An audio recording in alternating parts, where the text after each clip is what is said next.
Dial indikator berfungsi untuk mengukur keolengan, kebengkokan, atau kekocakan. Menuju ke step 1, bagian-bagian penting dari dial indikator.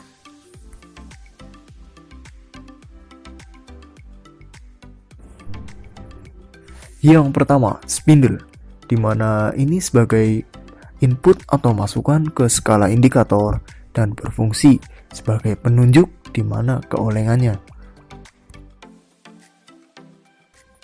Yang kedua, ada stem, yang berfungsi sebagai batang penghubung dari skala indikator ke jarum spindle dan berfungsi sebagai pelindung dari jarum spindle itu sendiri.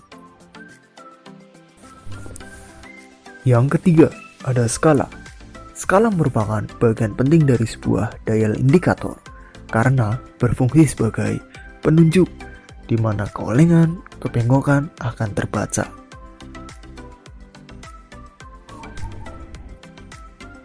Menghitung putaran merupakan bagian penting dari sebuah dial indikator karena berfungsi untuk mengetahui berapa putaran dengan cara jarum pendek akan bergerak satu ruas apabila jarum panjang bergerak dari angka 0 sampai angka 0 lagi, yang mana itu adalah satu putaran. Hal ini berarti pergerakan satu ruas dari jarum pendek adalah 0,1 mm kali 100 mm, sama dengan 1 mm.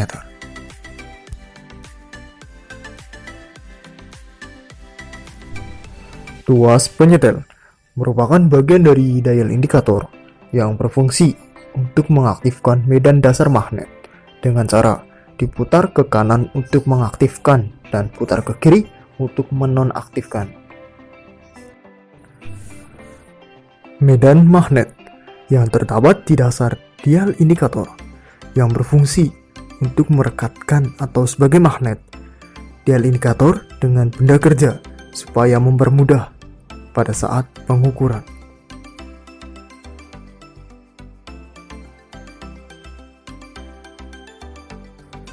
Outer ring, bagian ini berfungsi untuk mempermudah pada saat pengkalibrasian dengan cara memutarnya, jarum akan bergerak mengikuti 0 supaya mempermudah pada saat kalibrasi atau menolkan.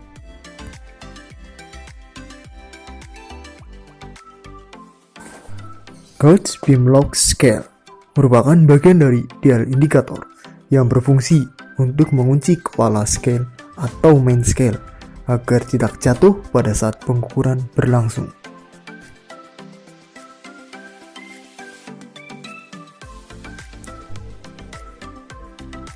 Gauge beam log merupakan salah satu bagian penting dari dial indikator karena ini untuk mengunci antara penopang dengan penyangga dial indikator atau di batang scale agar tidak jatuh pada saat pengukuran kebengkokan atau run out. Batang penyangga merupakan bagian terpenting dari sebuah dial indikator karena tanpa batang penyangga dial indikator tidak akan bisa mengukur benda. Fungsinya ialah untuk menopang bagian dari dial indikator. Itulah beberapa bagian dari dial indikator yang sangat penting.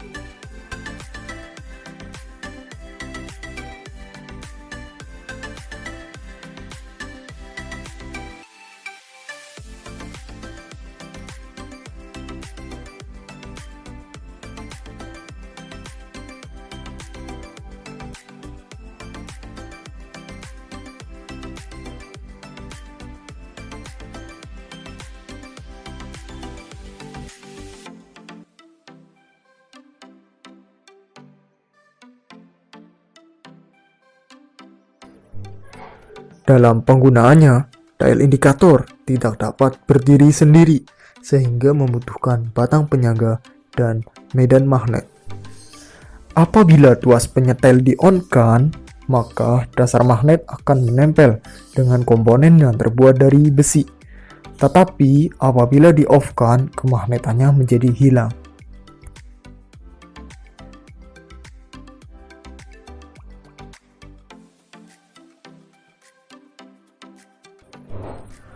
Pada saat pengkalibrasian, Posisi spindle harus tegak lurus dengan permukaan yang diukur. Garis imajinasi dari mata si pengukur ke jarum penunjuk harus tegak lurus pada permukaan dial indikator pada saat membaca hasil pengukuran. Dial indikator harus dipasang dengan teliti pada batang penyangganya. Artinya, dial indikator tidak boleh goyang. Putarlah outer ring hingga posisi 0. Bawa spindle ke atas dan ke bawah. Kemudian, periksalah bahwa jarum penunjuk selalu kembali ke posisi 0 setelah spindle dibebaskan. Dan usahakan dial indikator tidak sampai terjatuh, karena terdapat mekanisme pengubah yang sangat presisi. Jangan memberi oli di antara spindle dan tangkainya, karena akan menghambat gerakan spindle.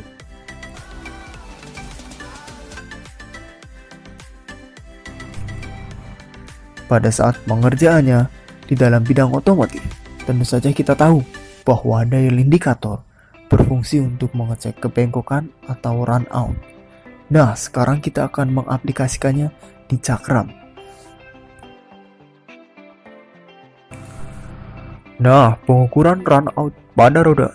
Untuk prosedur pengukuran run out pada roda, yaitu yang pertama, dongkrak kendaraan terlebih dahulu, sehingga posisi roda dalam keadaan yang mengambang atau menggantung.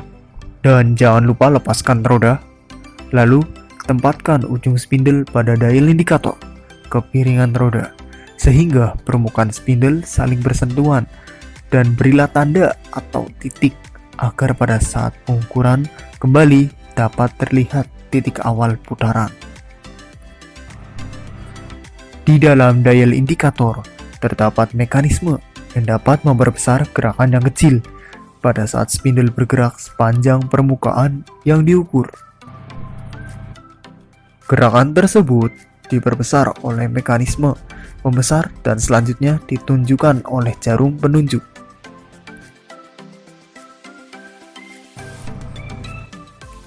Lalu, tempelkan spindle pada piringan roda dengan hati-hati, karena biasanya permukaan piringan roda licin karena sering terkena oli.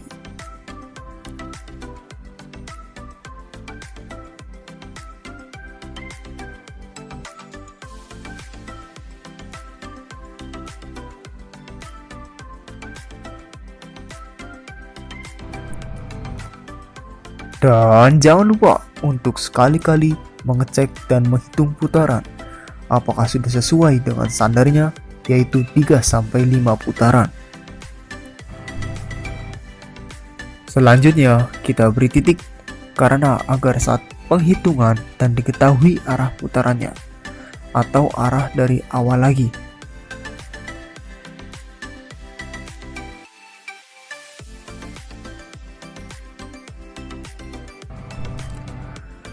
Nah, selanjutnya kita kalibrasi dahulu. Kita cari 0.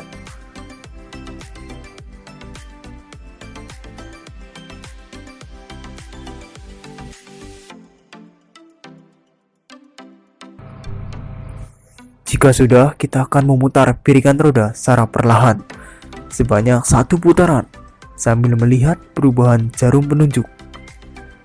Besar perubahan pada posisi paling kiri dan paling kanan adalah run out roda.